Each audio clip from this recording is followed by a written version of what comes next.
ತಪ್ಪಿದ್ರು 1000 ಜನ ಕಲಾವಿದರು ಇರ್ತಾರೆ.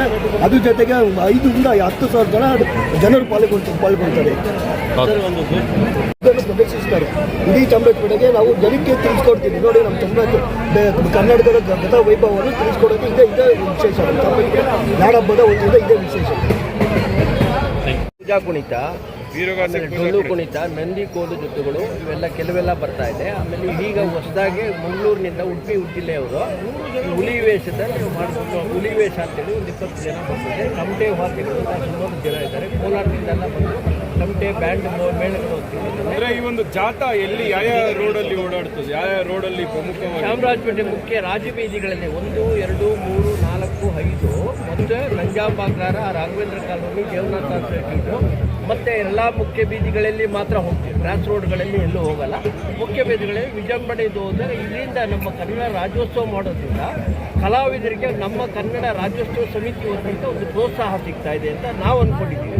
ಅದು ನೀವು ಯಾವ ರೀತಿ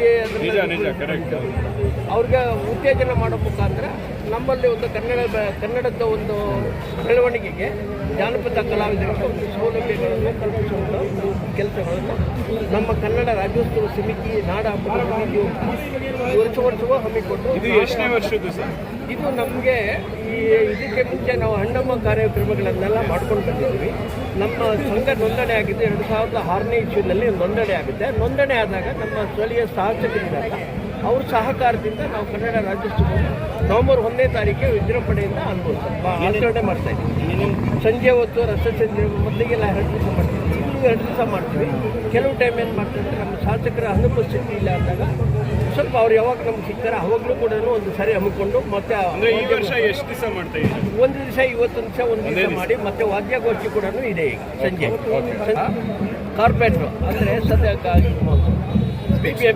BBMP ಸದಸ್ಯರಾಗಿದ್ದಂಥವರು ಅವರು ಕೂಡ ಇಲ್ಲ, ನಮಗೆ ಲೈವ್ ಆಗಿ ಜನಗಳಿಗೆ ಮನೋರಂಜನೆ ಕೊಡಬೇಕು ಅನ್ನೋ ಒಂದೇ ಉದ್ದೇಶದಿಂದ ಜಾಸ್ತಿ ಕಾಸು ಆದ್ರೂ ಪರವಾಗಿಲ್ಲ, ನಮಗೆ ಮನೋರಂಜನೆ ಬೇಕು ನಮ್ಮ ಜನಕ್ಕೆ ಅಂತೇಳಿ ಅದನ್ನು ಲೈವ್ ಆಗೇ ಕೊಡ್ತಾ ಇದ್ದಾರೆ. ನಿಮ್ಮ ಹೆಸರು? ನನ್ನ ಹೆಸರು ಗೋವಿಂದ ಟಿ ಅಂತೇಳಿ.